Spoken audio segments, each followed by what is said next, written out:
Assalamualaikum warahmatullahi wabarakatuh. Selamat malam Sobat Sidak Misteri. Berjumpa lagi dengan saya Resvalino Refrianto. Kali ini kita berada di segmen podcast horor.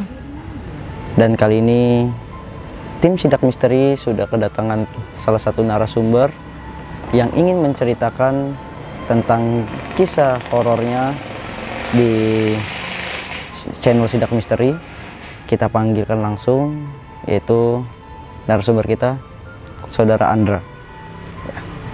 Halo Bang, apa kabar? Baik Bang. Boleh perkenalan dulu nih, namanya siapa? Halo, nama gua Andra. Nah, jadi malam ini lu mau cerita apa nih di sini nih? Gua malam ini ada dua cerita sih, Pal. Yang pertama di gunung, yang pertama lagi satu lagi di villa keluarga gua. Oh, buat teman-teman, kita kali ini bakal dengerin cerita horor dari Bang Andra di tempat yang horor, yaitu di dalam mobil ambulans ini. Buat teman-teman, terus ikutin Sidak Misteri, jangan kemana-mana, tetap saksikan. Oke teman-teman, untuk cerita lebih lanjut kita bakal ngobrol dan bakal menceritakan Andra ini di dalam mobil ambulans kita, ambulans viral. Kita bakal cerita di sini, oke? Oke, Andra. Yang kangen sama cerita ambulans. Oke. Andra masuk. Gua masuk nih, Pal ya. Oke, masuk.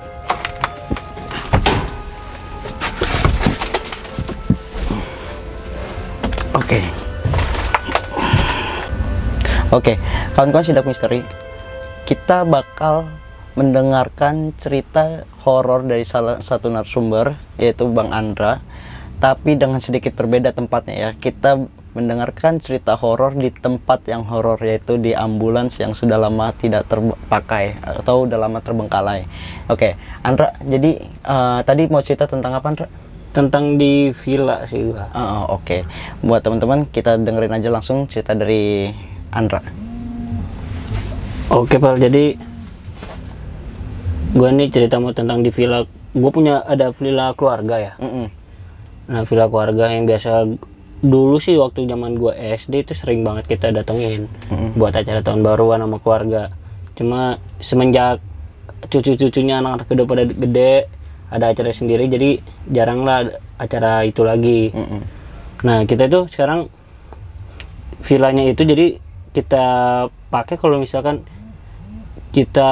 gua atau cucu-cucu yang lain atau anak-anaknya gitu, om-om gua gitu mau pakai sama kawan-kawannya, sama keluarganya, lah kesana lah. Nah, ini gua jadi mau ceritain sama kawan-kawan gua sih, kawan-kawan SMA gua itu di tahun 2010 ya? Iya, kisah tahun 2010 gua kesana sama kawan gua. Kita ramean, ada kurang lebih tuh 8 motor, bunceng 2 semua. Bunceng. Nah, rame cowok semua kan, lo tau sendiri lah masih jiwa-jiwa muda. Kita kesana, kita berangkat dari sini tuh jam 9 malam, Pal. Jam 9 malam. Nah, kebetulan villa gua ada di daerah, boleh nama daerahnya boleh? Daerah Bogor. Itu bukan di puncak ya, bukan. Cuma di arah Lewiliang, lebih tepatnya di desa Cipicung. Itu villa gue di situ. Nah, jam 9 kita dari Jakarta berangkat sampai di pedesaannya ya, udah masuk Cipicungnya, itu desa Cipicung. Itu jam 11-an, Pak. Jam 11. Jam 11. Nah, akses ke villa gue itu ngelewatin SD sama kuburan. Jadi setelah SD kita ngelewatin kuburan. Nah, di SD ini ada satu kawan gue nyeletuk. Kita lagi konvoy rame. "Oi, apaan tuh?" Dia bilang gitu kan. Dia ngeliat ke sisi SD-nya itu. Refleks lah. Akhirnya terjadilah ya, kita yang tadi iringan bareng udah ngegeber, jadi ngebut gitu loh kita di desa orang gitu ya kan. Walaupun emang kita tahu standar lah, apa ya, kita knalpot kita standar. Jadi nggak terlalu bising banget. Dan mungkin orang situ juga udah ngewajarin karena kan mungkin udah biasa gitu malam sepi, kendaraan motor ngebut, kita ngebut-ngebutan. Nah gua sama kawan gua, adik kelas gua jatuhnya kan. Nah gua udah paling belakang nih Pal. Kata gua, ini di depan kuburan nih, gelap Pal. Namanya perkampungan jarang lah lampu jalan itu. Mungkin ada pun berapa meter sekali gitu kan ada. Nah ini gue isengin, niat gue ngisengin adik kelas gue ini yang gue bonceng. Gue pura-pura mati tuh motor Pal. Pura-pura mati. Wih, dia panik dong. Wih bang, kenapa bang, motor kenapa bang?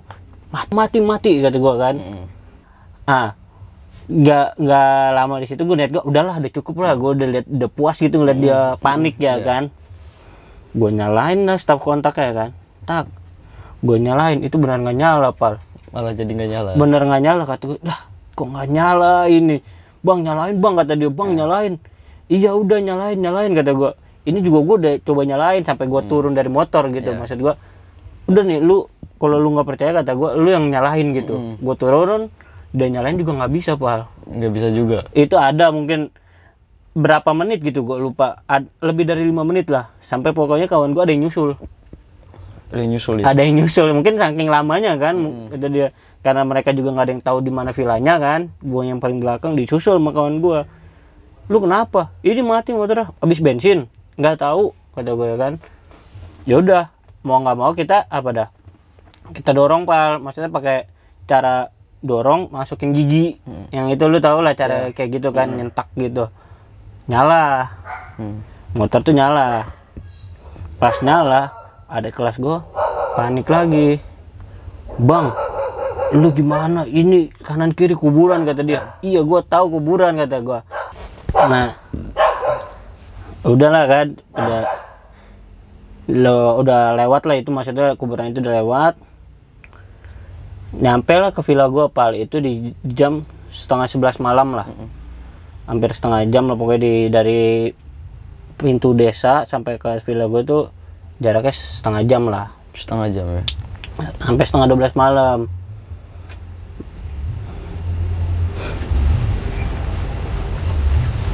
Apa lu? Latih. Terus? Nah terus gua pertama kita nggak langsung masuk Pal, karena kan penjaganya nggak bangun tuh. Nggak bangun penjaganya. Gue teleponin dulu. Yang anehnya itu Pal, villa gue tuh kan bentuknya, sorry nih gue jelasin dulu sebentar. Kan dia nanya, ini pagar, di sini tuh ada rumah tempat buat penjaganya tuh. Cuma villa utamanya gue ada di atasnya gitu. Jadi masuk ke pagar itu kayak ada tangga, tanaman halaman gitulah, ada tangganya gitu naik ke villanya itu. Nah villanya itu gue lihat lampunya tadinya mati, pas gue nelpon si akangnya ini yang jaga, nyala. Lampu nyala, cuma telepon belum diangkat. Lah kata gue, kok ini nyala? Oh mungkin udah turun kali, dia udah bangun. Nggak lama nih ya Pak, itu mati lagi lampu. Lampu mati lagi. Gue teleponin terus dong ya kan. Ternyata akangnya itu di rumah yang dekat pagar Pak. Dia keluar dari situ. Andra, kata dia. Ya Kang, Andra. Nah dia itu kata dia nggak, pas dipanggil, pas dinyaut, gue bilang kan udah teriak-teriak, udah klakson kok nggak itu. Kata dia tuh di daerah situ saat itu lagi rawan maling. Dia takut tuh kalau misalnya cuman klakson itu maling itu. Nah telepon juga kata dia HP-nya lagi dimainin anaknya. Maksudnya tadinya dimainin anaknya, ketiduran mungkin di kamar anaknya gitu. Pas dia dengar ada telepon baru dia ke gua bukain pintu itulah. Udah sampai gua langsung ke atas kan, gak lama lah. Pokoknya gua tahu lah dia mau istirahat juga gitu kan, dia nungguin gua. Nah halamannya gua itu lampunya tuh jarang Pak. Lampunya itu, lampu tamannya tuh cuman beda, ada 30 meter baru ada lampu kayak gitu. Dan ada satu lampu yang mati, lampu tamannya itu. Jadi ya kita ke tangga tuh pakai flash lah pelan-pelan. Dan naik ke atas itu lampu villa kondisi mati. Yang tadi yang gue bilang nyala, ternyata itu mati. Iya, yang aslinya tuh mati, bukannya nyala ada orang gitu ya, nggak ada orang ternyata di atas. Kuncinya pun kan gue baru dikasih tuh, yang tadi di bawah itu gue baru buka, udah lampu baru gue nyalahin. Ada satu lampu ternyata ada yang mati, lampu kamar yang agak ke belakang. Jadi ini pintu masuk, buka pintu gini, sebelah kiri ini ada kamar kakek gua, yang biasanya kalau acara keluarga ditempatin kakek gua. Nah, yang dua kamar tuh di sini. Ini satu kamar yang ada jendela keluar ke depan sini. Satunya lagi di sini. Yang sebelah sininya tuh kamar mandi. Nah, kamar yang kamar sini lampunya mati. Oke lah, gue mutusin kan nggak mungkin kan kita berbagi kamar, toh kamar cuma 2 gitu yang bisa dipakai. Karena kamar kakek gua kuncinya nggak ada di tali kunci yang buat pintu rumah. Udahlah, gue pakai kamar yang ini. Kebetulan kamar yang satu ini yang jendela keluar itu dia ada 2 kasur. Yang kasur pertama gue ngangkat sama kawan gue, ya berempat lah kita ngangkat kasur pertama. Sisanya ngangkat kasur 2. Cuma belum keangkat-angkat Pak. Dia bilang berat segala macam itulah. Gua yang masa iya lu lelaki gitu tenaganya ngangkat kasur nggak bisa gitu. Sampai nyatanya itulah 8 motor kali 2 orang berarti 16 orang ya ngangkat satu kasur. Cuma satu kasur. Kasur. Ngangkat satu kasur 16 orang itu. Baru gue pindahin, gue jajarin. Jadi gue ngesusunnya itu, ini pintu, di sini ada jendela. Nah kasur gue jajarin di sini. Kita duduk ramean situ. Gue pikir kan lah cowok ini sama-sama cowok gitu kan. Udah malam pertama kita langsung makan, belum bakar-bakar. Karena kita udah beli makanan sebelumnya kan di bawah itu. Nasi bungkus kita makan rame-rame. Kawan gua lagi udah kelar makan nih, cuci tangan. Mungkin dia udah kelar duluan kan, dia cuci tangan. Udah dia keluar, gantian cuci tangannya Pal. Karena ada satu kamar mandi doang. Nah yang pas sebelum gua beberapa orang lah pokoknya itu udah banyak lah maksudnya yang cuci tangan. Pas dia mau cuci tangan, weh, siapa sih kamar mandi? Oh dikunci. Kita semua dari situ Pal. Lah logikanya siapa yang ngunci gitu kata gua bilang kan, gua pun bilang ini kamar mandi kuncinya kunci yang pakai kayu, tahu nggak lo siapa yang zaman dulu yang cuman pakai kayu diginiin. Kalau dikunci berarti dalam ada orang. Iya kan. Gue maksudnya gue nggak sadar gue jawab gitu Pal. Gue masih gue pikir ya anak-anak. Nah pas kawan gue ngomong, iya ada orang dalam. Siapa? Tapi coba lu lihat ini kawan-kawan lu. Dia bilang gitu. Oh, iya ya, anjay kan.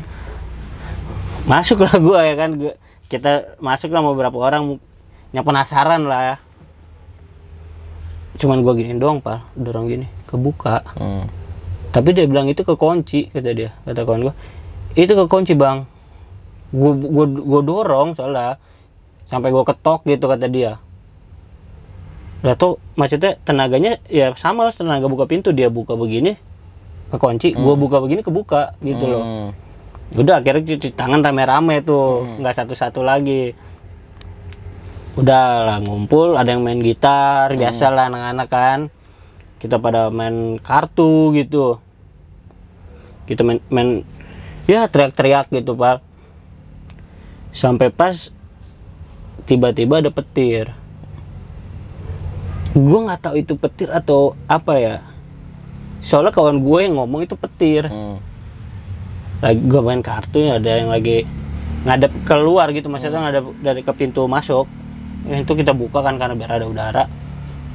Dia teriak, dia nanya gitu, nanya ke semuanya gitu, dengan nada tingginya, nada keras gitu ya, suara volumenya. Wih, pada lihat kilat nggak, kata dia. Gue yang lagi fokus main kartu gitu, main berempat kan, kita berempat. Nggak ada.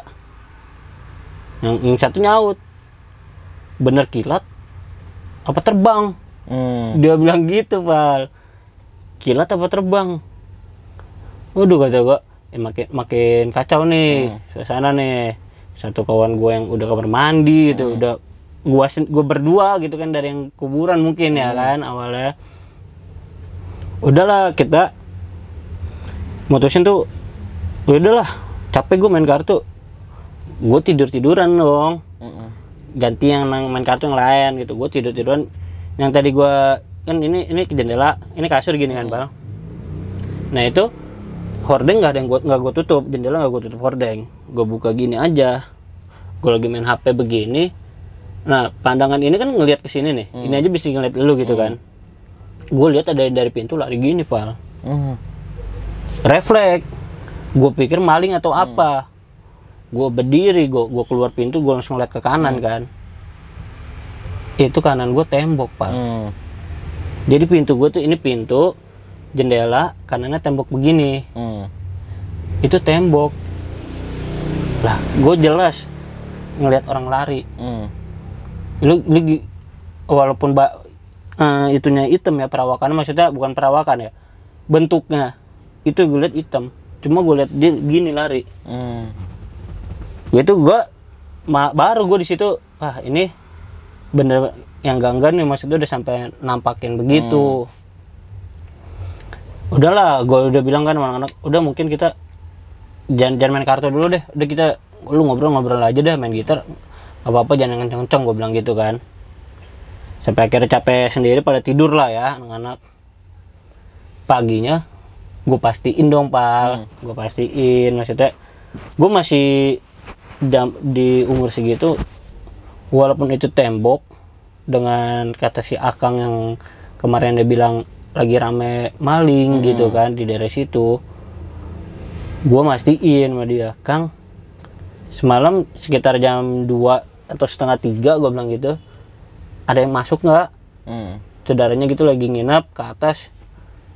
Enggak, Andra, kenapa? Oh, kata gue pengen cerita dia, gue takutnya dia takut. Cuma dia pas abis gue diem gitu kan, gue diem, dia bilang, emang lihat apa? Dia bilang gitu. Yang cewek? Bukan, kata gue. Gak tau cewek, gak tau cowok, pokoknya lari dari jendela yang kanan itu, kata gue. Udah ke sono, ke arah sono. Andra takutnya maling lompat ke situ teh. Ngelihat rame kan, dia nggak mungkin muter balik gitu. Nah, udah dia bilang, oh nggak ada yang kesana. Saudara Teteh juga udah pulang kemarin sebelum Andra sini, kata dia sorenya udah pulang. Dia bilang gitu. Udahlah lanjut ya kan, kita ke Curug. Di situ emang sekitaran Curug, Pal. Izin lah gue sama penjaganya itu, kan penjaga villa gue, Kang kalau mau ke Curug boleh nggak? Kalau seumpama dia bilang enggak pun, gue nggak bakalan. Karena gue bukan orang situ. Gue tipikal yang gue bukan orang situ. Terus kalau gue misalkan ketemu elu nih, gue nanya lu dulu, Pal gue balik sini nggak, Pal? Lu bilang jangan, Ra. Oke, jangan. Gue tipikal begitu. Nah, dia bilang udah boleh ke Curug lah. Gue nggak tahu gimana cara ceritanya itu, Pal. Yang kata dia ke Curug itu cuman butuh waktu 30 menit. Gue 1 jam. 1 jam itu gue padahal ngikutin alur jalannya dia. Dia bilang ini dari villa ke kiri aja, terus nanti ada pertigaan, ambil yang lurus, kata dia. Jangan yang belok ke kanan. Udah ikutin gue. Sampai kata dia sampai ada gapura yang nggak kepake, kata dia. Gapura yang udah hancur. Gue di situ Udah tuh gue nggak nemu, maksud gue nggak nemu sampai gue akhirnya ya udah gue mutusin, mungkin udah lama gitu kan, nanya orang, baru dapet jalan yang bener. Jalan yang bener maksud gue nggak kayak, maksudnya nggak cerita orang-orang yang lewatin situ lagi enggak. Gue lewatin ya udah jalan yang bener gitu. Yang gue temuin beda, pokoknya sesuai apa dia bilang. Ketemu pertigaan lurus, nanti ada belokan ke kiri yang tajam, gue lewatin sesuai arahan. Tapi kok beda estimasi waktunya. Yang dia bilang 30 menit itu dia bilang pakai motor ya, bukan 30 menit jalan loh ya. Kan maksudnya dalam arti orang beda nih, orang kampung desa pedesaan gitu, ditanya sama orang kota, jauh nggak pak? Deket. Nah dekatnya dia sama kita kan beda kan, kalau jalan kaki. Lah ini kan gue motor gitu, harusnya sama dong. Udahlah nyampe 30 sejam gue kesono kan, main-main, turun gua maghrib pal. Itu motor adik kelas gua yang tadinya nyala gitu, yang sehat loh, mati lagi pal. Mati lagi. Mana ada satu jalan itu, maksudnya gue lewat jalur desa, namanya lu tahu sendiri nama jalur desa, bukan jalur Pemda ya. Itu pasti kan masih ada kebun-kebun gitu, hutan gitu kan. Gue lewat itu mati di situ pal. Gue nggak pakai lama, maksudnya gue ada pengalaman pas berangkat ya pal. Gue nggak pakai coba nyalahin sendiri atau nyuruh adik kelas gue nyalahin, tapi gue langsung, teriak, dorongin motornya, setutin gitu sampai ke villa. Nah kita itu bakar-bakar, udah bakar-bakar, nyiapin bakar-bakarannya, maksudnya gue yang nyiapin gitu, yang lain juga motongin ayamnya, nyiapin bumbunya gitu kan. Udah lah bakar-bakar tuh kita di jam 7 baru bakar-bakar. Lagi bakar-bakar, nggak tahu kenapa ya adik kelas gue, awalnya nih gue nggak tahu dia kenapa dia ngambil itu sate sosis itu. Jadi dibuang gini pal, jadi dibuang. Gue nggak berani, belum nanya kan, itu kenapa nih, yang nanya kawan gue. Weh lu bong-bong makanan kata dia gitu kan. Orang ada yang minta, dia bilang gitu. Itu arahnya tuh dia ke halaman ya, bukan, maksudnya ke depan rumah, bukan halaman yang di belakang rumah. Dia bilang ada yang minta kok. Oh ya udah, kita mungkin gara-gara yang kemarin gitu ya, yang semalam udah pada tahu, udah diam.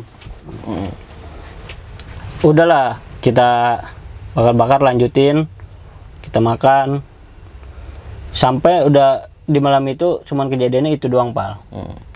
Nah cuma gua pas pulang baru pada cerita.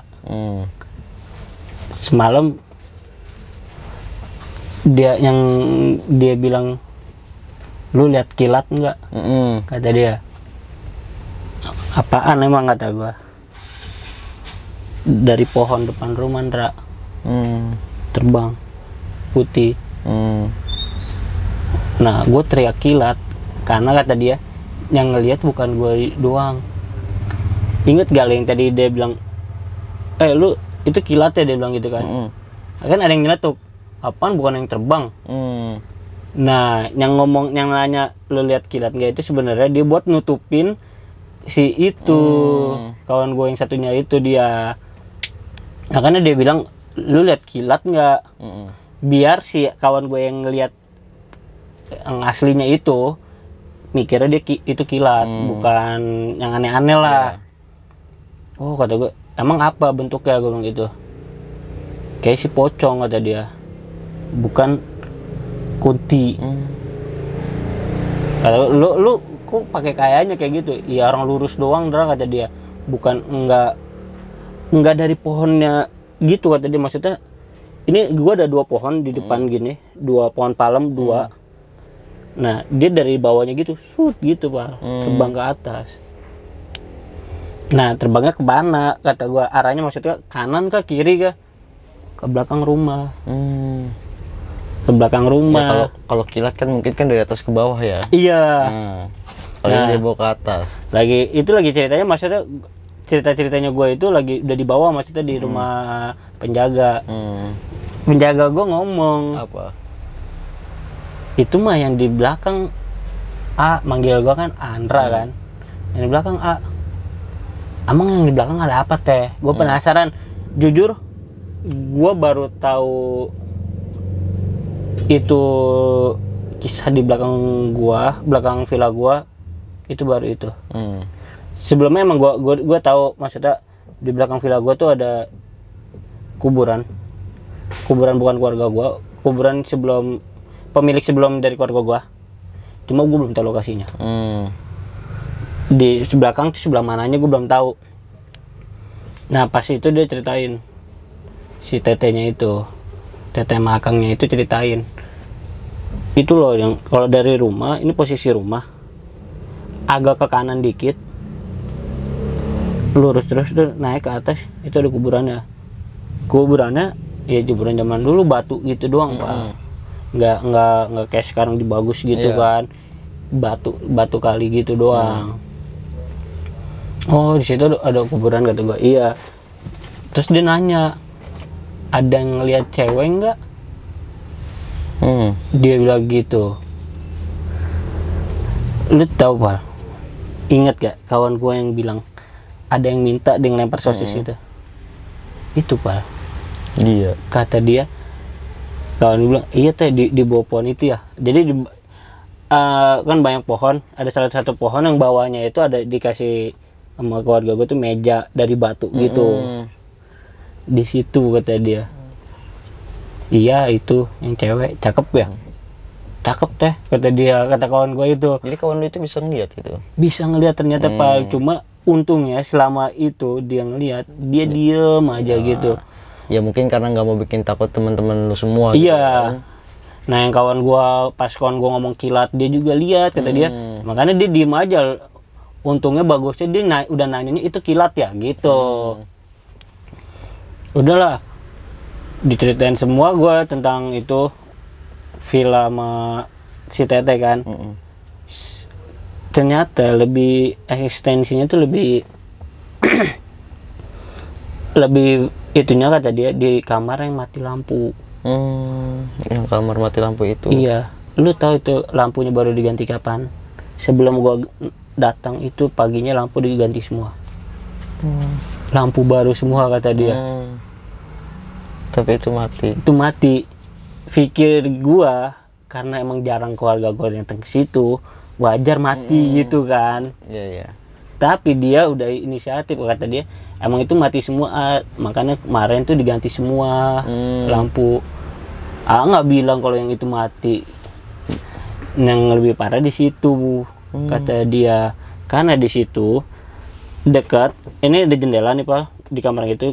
Nah sebelah kanannya itu halaman juga, cuma ada kayak kobangan air. Dulu gue zaman kecil sih, waktu gue masih kecil masih bisa gue berenang di situ lah. Gue mau saudara-saudara gue masih bisa berenang di situ. Nah itu dekat dari situ, jadi mereka yang eksistensinya suka mandar-mandar situ. Lebih lagi di belakang villa guanya ini sawah doang, sawah warga.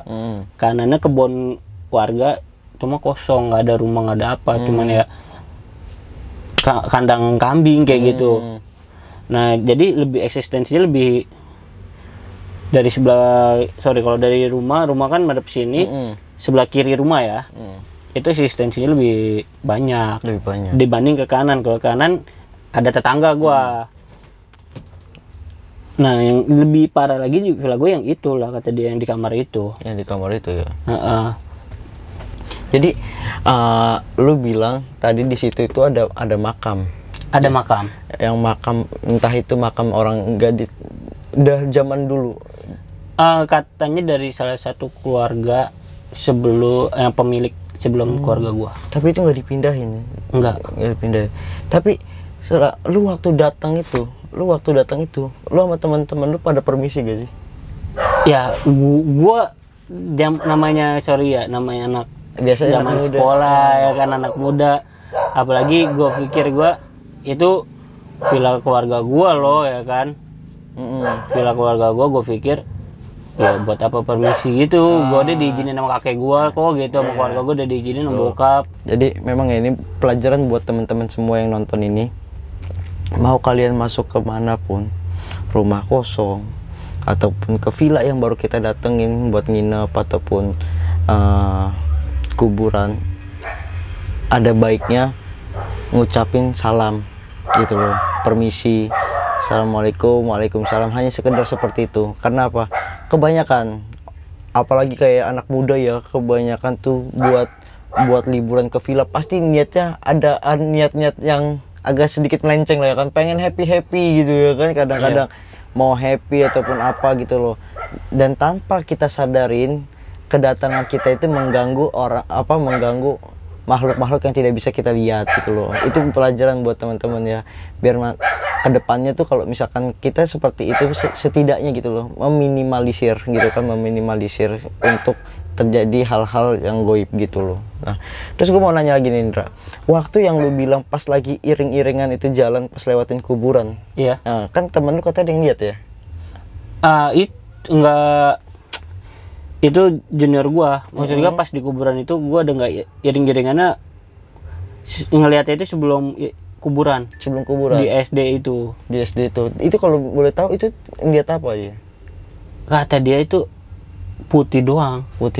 Iya, gue nggak bisa spesifikin itu putihnya. Dia bilang, dia nggak bilang itu kunti atau poci. Dia nggak bilang dua itu, dia bilang gue lihat putih doang bang di pojok. Lihat putih doang di pojok. Itu.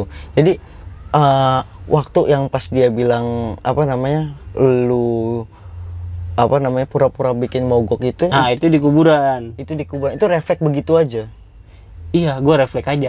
Gitu kan. Maksudnya ya kayak tadi kembali gue bilang kan, masih jiwa muda, jiwa bercandanya.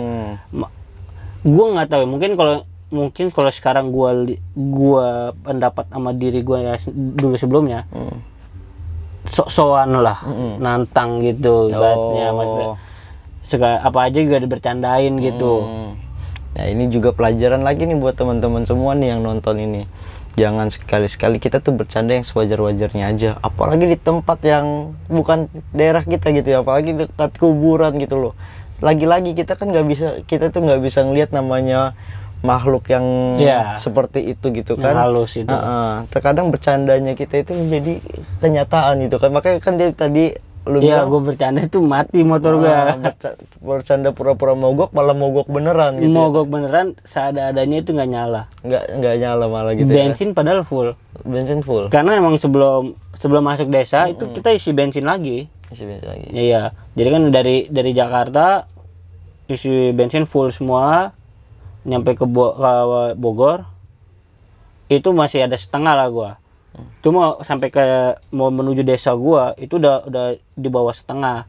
Nah, karena gua tahu jalan kan, maksud gua bilang ke anak-anak gua, di sana susah pom bensin nggak ada. Jadi fullin semua. Eceran pun masih agak susah ya. Susah.